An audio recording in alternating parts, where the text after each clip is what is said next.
At sa ating latest satellite images, makikita natin tatlong weather systems pa rin nakakaapekto sa ating bansa. Ang Intertropical Convergence Zone ay magdadala pa rin ng maulap na kalangitan at lalo na malaking tsansa ng mga pag-ulan sa malaking bahagi ng Visayas, Mindanao, kasama ang Palawan at ilang bahagi ng Bicol Region. Ang shear line naman o banggaan ng mainit at malamig na hangin ay magdadala pa rin ng mga pag-ulan at maulap na kalangitan, partikular na sa ilang bahagi sa may northern Luzon, habang ang amihan o northeast monsoon ay magdadala pa rin ng mga mahihinang pag-ulan, partikular na sa may bahagi ng extreme northern Luzon, yung area ng Batanes kasama yung Babuyan Islands. At makikita po natin sa ngayon, wala tayong minomonitor na anumang low pressure area sa loob at labas ng Philippine Area of Responsibility. Kaya wala tayong inaasahang bagyo at sa mga susunod na araw. At generally po, ngayong taong 2024, nakalabing 8 bagyo po ang pumasok at nabuo sa loob ng Philippine Area of Responsibility. Sa iba pang bahagi ng ating bansa, kasama na dyan ang ilang bahagi sa Luzon, kasamang Metro Manila, inaasahan pa rin natin generally fair weather, pero ibig sabihin posible pa rin yung mga isolated rain showers and thunderstorms, isolated light rains naman dito sa may Ilocos region. Dito nga sa Luzon, ang inaasahan natin magiging lagay ng panahon ay malaki yung tsansa ng mga mahihinang pag-ulan dulot ng amihan, partikular na dito sa may Batanes kasama yung Babuyan Islands, habang sa iba pang bahagi ng eastern section ng Luzon kasama dyan yung Cagayan Valley, at gayon din sa ilang bahagi ng Aurora at Quezon Province at ilang bahagi ng Bicol Region ay makararanas pa rin ng maulap na kalangitan na may mga kalat-kalat na mga pag-ulan, pagkidlat, pagkulog. Dulot po yan nitong pag-iral pa rin ng shear line at ng Intertropical Convergence Zone.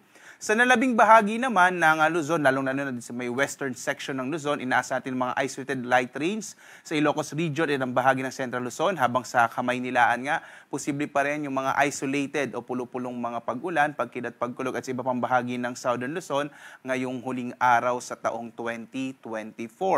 Agwat ng temperatura sa Lawag, 25 to 33 degrees Celsius at Tuguegarao hanggang 27 degrees Celsius, 17 to 24 naman sa Baguio, habang sa Metro Manila, 24 to 31 degrees Celsius, sa Tagaytay, 22 to 29 degrees Celsius, sa Legazpi, 25 to 30 degrees Celsius. At dito naman sa Palawan, Visayas at Mindanao, ang pag-iral pa rin ng Intertropical Convergence Zone o ITCZ ay magdadala ng maulap na kalangitan na may mga pag-ulan sa bahagi ng Palawan, at ang agwat ng temperatura sa Kalayaan Islands, 25 to 31 degrees Celsius, sa Puerto Princesa, 25 to 32 degrees Celsius. Magiging maulan din lalong-lalo na sa may Eastern Visayas at ilang bahagi ng Kabisayaan dulot ng ITCZ, habang dito sa may Panay Islands, asahan naman natin generally fair weather na may mga isolated rain showers and thunderstorms. Agwat ng temperatura sa Iloilo, 24 to 32 degrees Celsius, sa Cebu, 26 to 31 degrees Celsius, habang sa Tacloban, 25 to 30 degrees Celsius.